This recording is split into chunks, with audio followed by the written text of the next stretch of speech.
Thank you so much, everybody, for joining us. Welcome to Down to Earth with Harriet Kamak. It's Wednesday morning. I almost struggled to say that because for some reason I'm thinking it's Tuesday because yesterday was Tuesday and the day before was Monday. So I'm off a little bit, just like you are. You're off too. We missed it by a couple of days, right? Right. So I wanted to just say good morning, and welcome to Down to Earth with Harry Kamak. It's our new season. We started our new season a couple of days ago, and our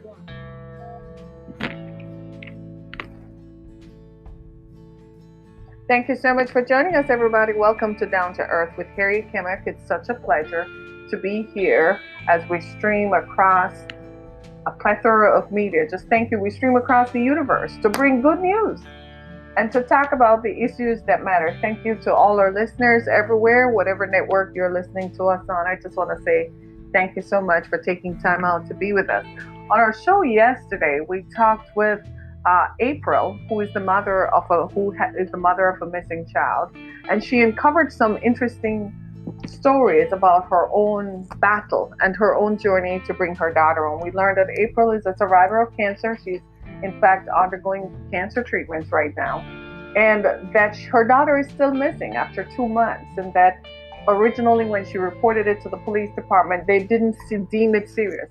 And I don't know about you, but I don't know in what universe a child missing is not a serious matter. The trafficker who took the child apparently had the child in her own handwriting. It seemed like a struggle had taken place, and in her own handwriting had the child write a note saying that she was okay. All of these points to me that this is indicative of trafficking. So I'm asking your support. So go to the Facebook page for Amaria Hall and leave a message. Just leave a message of encouragement as this entire family is contracting and experiencing loss. And this just highlights the number of missing women and children throughout the country. Somewhere, somehow, somebody has a missing relative. So we just wanted to make sure that for those who are in the fight, they stay in the fight as we try to figure out how to bring these children home. And then as we continue our focus on violence leading up to October, when we focus on intimate partner violence, but now we're focusing on just violence is prevalent in our community. Violence is prevalent in our society. You would admit that. I mean, we've seen more mass shootings in the last 3 months, more than we're comfortable with. And I'm not suggesting by any stretch or any scope of the imagination that mass shootings are ever comfortable. And no, that's not the issue. What I'm saying is that there have been so many mass shootings that we're becoming overly sensitized. We're suffering from dissociative trauma. So I wanted tomorrow on our show, we're going to talk about women in prison, and I'll have a guest on. And she was falsely accused. I mean, you've seen the stories recently of someone who, 3 men in Philadelphia who have been exonerated by the DA because they actually went back and looked at the cases. And in looking at the cases, even without DNA evidence, they could look at the case and see that these people had nothing to do with the crimes that they were accused of and had sat in jail for one guy for as much as 34 years for something he did not do. That is unjust. Nobody should spend time in jail for something they didn't do. Come on now. And so we're going to talk with my guest tomorrow, has a similar experience where she was jailed for something she didn't do. So she's going to tell her story of how that happened and what has happened since she has emerged from jail, how it interrupted her life. She can't even get a loan to go to college in the regulations and the laws that take place today. So that's one. The next day, we're going to talk with someone whose son, interracial marriage, interracial dating, was just dating. He's black. He was dating a white girl, some remote part of Michigan, and he turned up dead. Just turned up dead, and the police or nobody can give an answer as to what happened to this young man. So we're going to talk about that. And then next week, we're going to have a guest on who's going to talk about the gun violence that's taking place in Detroit. We're going to talk about why there are so many guns on the streets in Detroit. What is happening? Is this gang warfare? Is this territory? Is this gang warfare about drugs? Is this gang warfare about who owns the commerce that takes place on that corner, whether the commerce is prostitution, whether it's drugs? We're going to have a conversation. So we're waiting for our guest to confirm their availability, right? So these are the issues that matter in today's world. What we're finding is that violence has become an intersection in our lives. We didn't want it to. None of us wanted to. In fact, I'm probably going to lose some of you as my viewers because you don't want to hear this, because you're like, that's not my story, because you probably live in a space and in a place where violence is not your issue, where you don't, it's not relevant to you because you don't find it your story. But for most of us in the country, this has become a pivotal point.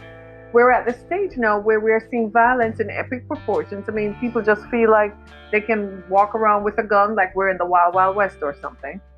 And who says that I don't believe you should have a gun? I believe you should have a gun.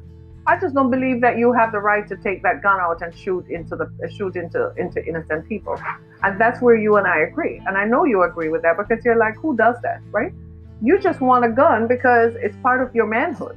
It's part of how you grew up. It's part of how the male members of your family express their manhood. And I agree with you on that. I mean, there's nothing totally wrong with that.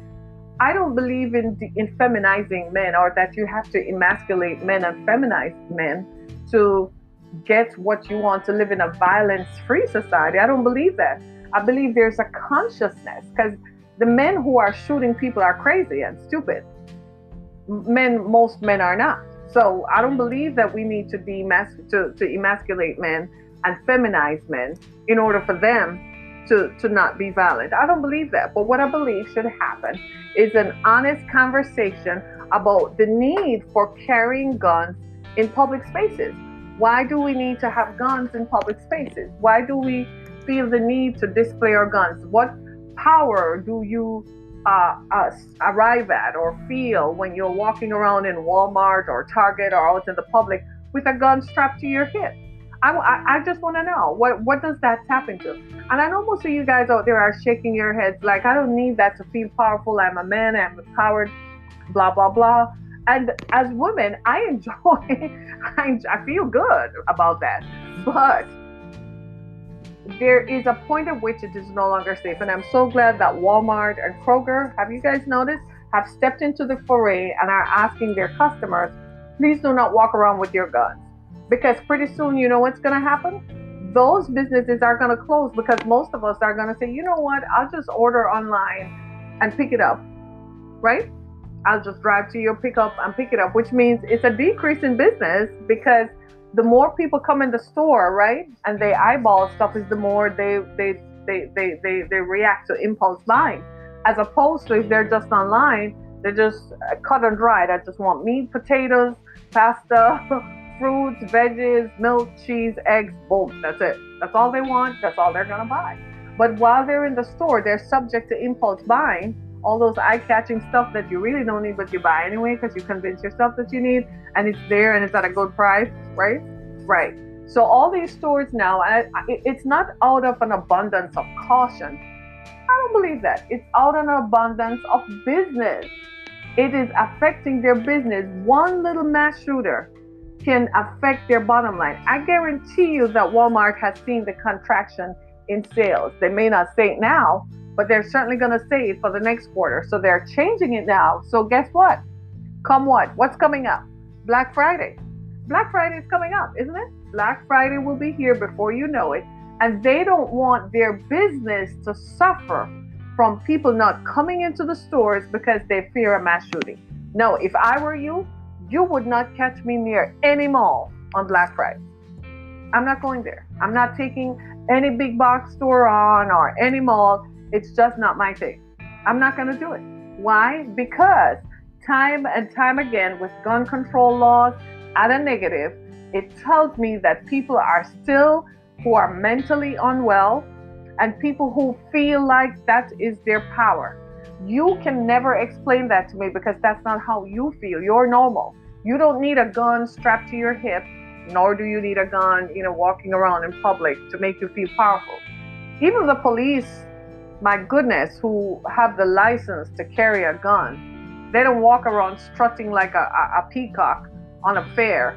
They're mindful of their power, what authority they have, and they try to conduct it within the realm of the law. I don't understand what it is about these people. They're not all mentally unwell. Some of them are just feeling sidelined. And we perhaps need to have that frank conversation about it, about some members of our society who feel that they're sidelined by the economic empowerment movement that's going on. They feel as if they should be the ones in authority, not because they have a dream, not because they have a product to sell, or they have some sort of invention or innovation that will benefit the rest of us, but just because they feel that they should. So they're learning that life does not work that way anymore. That was 50 years ago, 60 years ago, 70 years ago. In today's world, the currency of our economic time is that if you don't produce, you're not going to be part of this economic situation. That's the currency that we live in today. That is the economic reality. And so people who find themselves outside of this new reality are struggling to find their relevance. And what they do, the only way that they feel they can retain some control is through violence. It's just like the shooting that happened in Odessa, Texas on Saturday. This man was fired. You all keep firing people. Why are you all firing people indiscriminately? That is not to say if someone does something you as an employer doesn't have the right to, but you need to let people go gently. This man was fired on Saturday, and he called the police, and the employer called the police on him. But before anyone could react, he was driving down the street erratically, and the state trooper saw him and pulled him over. And he shot the state trooper and then went on a shooting rampage to kill everybody else off because he got mad. Listen to me very carefully, brothers and sisters. I don't care if you are mad. Do you know how mad I get? I'm mad that the society disparages against me based on my color, not based on my ability, not based on the content of my character, but the society dares to think they can disparage me against my color. Don't you think I should be mad about that? You never assessed my intelligence. You never looked at my contribution to the society. You just deemed to look at my color and to say that I don't have any value. I should be mad about that. But do you see me walking around trying to shoot anybody or argue with anybody about my value? If my value is perceived by you, that's your problem, not mine. I know what my value is, and as far as I'm concerned, while you're busy judging me for my value, I'm also judging you for your value. You see what I'm saying? So now we have this conundrum, if you will, of people who have a perceived value of themselves that the rest of us are looking at. Well, dude, what do you produce? You're sitting there looking over. Some of you are app developers, right? You make your own music. You have some innovative ways of delivering stuff, and you're doing okay, and you're happy. You're just grateful that you live in a country where we have the freedom of expression to do that. Whereas there are others who feel that, well, I should own this. No, let me tell you all white nationalist folks out there, you don't have a right to nothing that is in this country. When you got here, you brought blacks with you. And when you got here, there were other people who were living here. Do you know what they call the rest of us? They call the rest of us non-Native Americans. Hello. Native Americans refer to the rest of us as non-Native Americans. Try that on for size. Okay? So I'm just highlighting to you the stupidity of the arguments that continue to prevail that have created this thing in our country where people feel that they have a right to. Some people feel that they have a right to. You look, can I just be honest with y'all? It doesn't work that way. If you're going to sit there and claim that you have a right, guess what? You have a responsibility that corresponds to that right. You know what your responsibility is? To keep the public safe. You're just as responsible for public safety. If you don't believe me, check this out. I'm driving down the freeway this morning. I'm on my way. I'm in my lane as thousands of others are. I know that I have to get to my destination by a certain time. I wake up early, and I am just like you. I have responsibilities. I have to get up and get my house in order before I leave. I have to make sure everyone who is in my house is equipped with what they need to leave on time. I get up and I work out. I have a responsibility to myself, right? So I take care of that, and I make sure I prepare myself. So I have a shower. I do all the stuff that I'm supposed to do to make sure I get to my destination on time. You know what I do to get to my destination on time? I leave early. So I give myself anticipating traffic. I give myself enough time to arrive at my destination. This person this morning, we're all on this 4-lane freeway, 4 lanes in one direction, 4 lanes in the other direction. This person this morning decided that they had to get where they needed to within a certain time frame, and they were late. They gave not a hoot for public safety. They drove not in the extreme left lane. My friends, they drove on the shoulder, much to the dismay and the chagrin of the rest of us. Because we were like, they must be crazy. Everybody was slowed down, like they must have lost their royal marbles. They drove on the shoulder for more than 2 miles on the freeway, endangering everyone else. So the people who are in the extreme left lane, you have just this much shoulder. So in case, you have to pull over or something happens, nobody could get over there because this car in a gray Ford Escape, like a newer one, was over there, like driving. And I'm like, how irresponsible is that? You don't give a hoot about public safety. They just had construction on the road, so you could pick up anything in your tire kind of thing. And I'm looking at it and I'm like, that's a threat to public safety. That's someone who regards nothing about public safety. Do you see what I'm saying? And they just kept on driving until finally someone let them in. Now, we're talking about 4 lanes of highway. You had 4 lanes to do the right thing, put your indicator on, and traverse and navigate through until you get ahead of the body of traffic. Now, traffic is traffic. I get just as frustrated as you guys get about traffic. You think I like it? It slows you down. But what I do is I leave early and build myself 40 minutes. I tell myself that it's going to take me 45 to 50 minutes to navigate. So I give myself a 10-minute loop that I'm still going to arrive at my destination on time. Do you see what I'm saying? So this person I'm referring to in the gray Ford Escape this morning on 696 going west, right, between Mound and Woodward, they just had no cares, no clue whatsoever. Didn't care a hoot about public safety. All they cared about was their own agenda. Well, in a lot of ways, that typifies what is going on in our country. A lot of people are just selfish, self-centered, right? Just focused only on their own agenda. So they don't care about public safety. They want maximum effect. They want to see themselves on the news. They want to be trending on Twitter, right? Because that's a thing, right? Apparently. Sucks to be you and I who just think life should be normal, right? You're all looking at me like, And they just want infamy. They want fame at any cost, even if it means taking someone's lives. That is the kind of violence. That violence and the ramifications of it have eat into our everyday lives, and it is now causing the rest of us to be nervous. Like yesterday, I went to Target. Trust me. Trust and believe that somebody somewhere crashed into something and everyone in the space went like you could have heard a pin drop for like 5 seconds. Like everyone went like, do we duck or what do we do? Everyone was just trying to process, was that a normal sound or was that the sound of someone getting ready to cause a disturbance? That's what you call dissociative trauma. So you could tell for many of us, we were looking at each other like, I really shouldn't be here. This stuff that I need, I'm going to order it online and have it shipped to my house. Do you see what I'm talking about? The unintended consequences. The stuff that someone else created such trauma, the stress of the trauma, the stroma. Someone created such trauma that now the rest of us have to deal with it.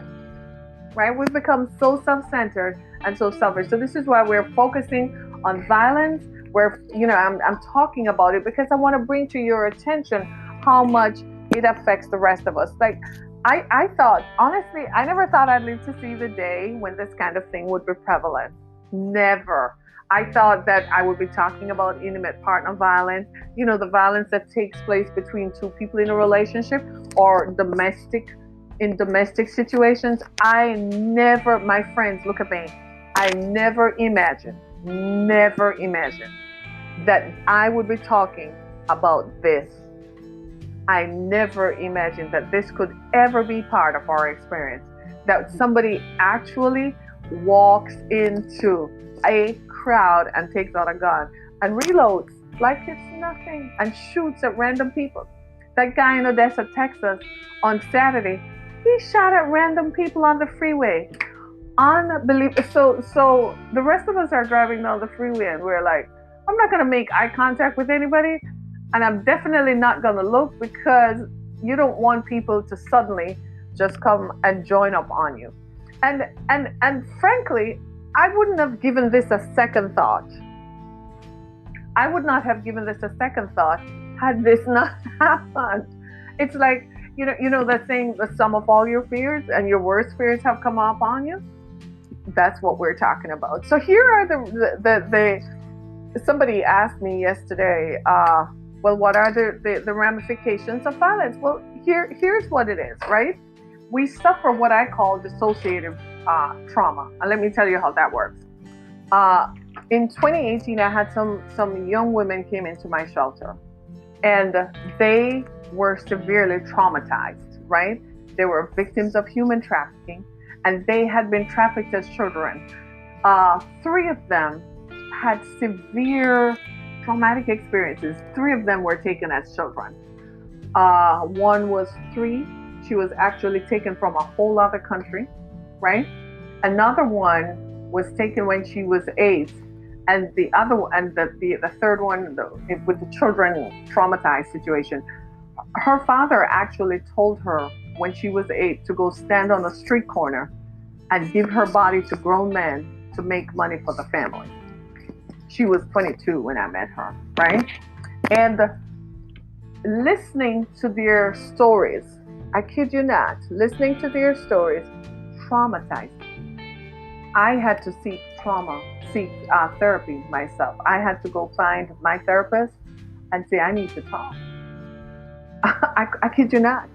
Because the way they repeated their stories, and this is why sometimes I have learned since then not to reenact people's stories, because it's reenacting the trauma. Unless telling so is being done in a space where it has to because of law enforcement, I have learned that sometimes people have memory blocks that have blocked out certain parts of their story so that they don't ever have to replay it or so on. And yet for some of us, retelling the story is not empowering. For most people, it's traumatic. And so when I became aware of their situations and how, and I said to myself, if it's affecting me, how are they living with it? Right? And I had these young ladies in therapy and so on. Some had situations where it happened to them as older children, 14 and 16. And as I listened to their stories, I recognized how much they too were suffering from the effects of post-traumatic stress. I began to realize that I too was suffering from it. I needed as much self-care as they did. So even though I took them out, I packed them up in my car, made 2 trips sometimes, right? And packed them up in my SUV and took them to the mall, took them to Walmart, because Walmart was safe then. It was safe then to go to Walmart, right? And took them to places like Five Below, where everything is $5, and just say, hey, here's $20. You go knock yourself up, buy what you want. I kid you not. And I began to realize that there is something called dissociative trauma, where you become traumatized by listening to the story of someone's trauma. This is new for you. If this is new for you and it's ringing true for you, pay attention to it. Because you have to, when you're listening to your friend or your family member recount what happened to them that was a traumatic situation, I want you to sit down and listen and observe how you and your body is processing that information. Observe that, because that is going to give you an indication of what you need to do for self-care. Have you ever been around someone and you're a good listener, right? And you're always, if you're one of those persons like me, you're always hearing people's stories, right? And they come and they tell you, but after they're done, you feel like you've just absorbed a burden, or you find yourself being irritable, erratic. Suddenly you find yourself hungry, you need something to eat, and you become agitated. That is dissociative trauma. If you find that you become tearful and you're crying, it's not just your compassion. You are what? You have become a part of it. You see what I'm saying? So watch yourself, right? Be careful. You need to go and engage in self-care. Anytime you come in contact with someone who has been exposed to trauma, be careful, right? Make sure that you go and you take care of yourself and do some self-care, right? Because these things, say it, these things happen, right? These things happen, and and how do you survive it is entirely something that you have to determine your pace and your capacity to endure. Some of us are built to last. Some of us are built to withstand the traumas that people encounter. And yet for some of us, we can't even start. You know what I mean? It's like, dude, too much for me. Why don't you go talk to a therapist? I know someone you can go talk to. And it's okay to tell someone that. It's okay to say, have you ever thought of talking to someone? It is okay to say that. I'm here for you. But have you ever thought of talking to someone? That's how you gently nudge the conversation along the fact that perhaps this person requires some intervention that you can't. And you do it in such a way that they don't get offended or they don't completely shut down. Because sometimes when people have all those negative emotions bottled up, it's a powder keg of a disaster waiting to happen. They will go rockers. You have to understand we're humans, and everyone has just so much that they can bear. And some people, it's too much. The kinds of stuff that we go through, the kinds of stuff that we endure, darling, it's way, way too much. Just way too much. Say way too much. Way too much, right? It is amazing to me how we sort of have this ability to absorb stuff, but at the same time, it's way too much sometimes. It's just say it's way too much, way too much. It's like that song that says too much sauce, right? So if you ever find yourself in a state where you start wondering, is this too much? Is this too much? Just say gently to the person, have you ever thought of talking to someone, right? And what about you yourself? I find that I have certain self-care mechanisms that I invoke when I come in contact with traumatic situations and dissociative traumatic situations. I keep chocolate.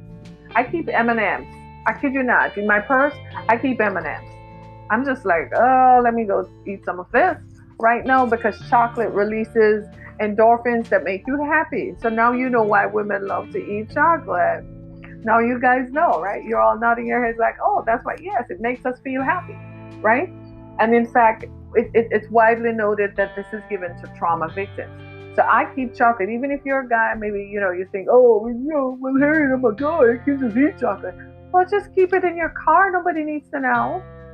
And you just go to your car and eat it. Or if you're at home, you go buy brownies or something, right? So what I do is I keep chocolate. That's one. Number two, I go shopping. And by shopping, I mean just walking into and this is why violence affects me, because it is stopping me from part of my self-care. Right? Yeah, it's interrupting my self-care, because one of the ways that I perform self-care is what? Going into a big box store. Going into a big box store and walking around and looking. You'd be amazed. Like yesterday was quite a day. I had interacted with some traumatic situations for others, and I knew that I had to do something about it. Coupled with the fact that I'm on a fast where I'm eating one meal a day, I'm getting back to the stage where I eat one meal a day. I used to, and then I stopped last year. So I'm getting back to that stage, and I kid you not, I had a need to go to a big box store. So I went into Target. And just walking in there, I exhaled. I smiled. I started, at the checkout camera, the self-checkout, they have a camera that says monitoring in progress. That's my best friend. Those cameras are my best friend. You should have seen me. I was posing and posing, and my daughter was like, Mom, get out of the way. People are waiting. And I'm like, they can wait a little bit. Just let me pose and enjoy the look. Right? What I was doing was engaging in self-care. It looked a bit extreme, but I had to. right? It was required action, right? So those are some of the ways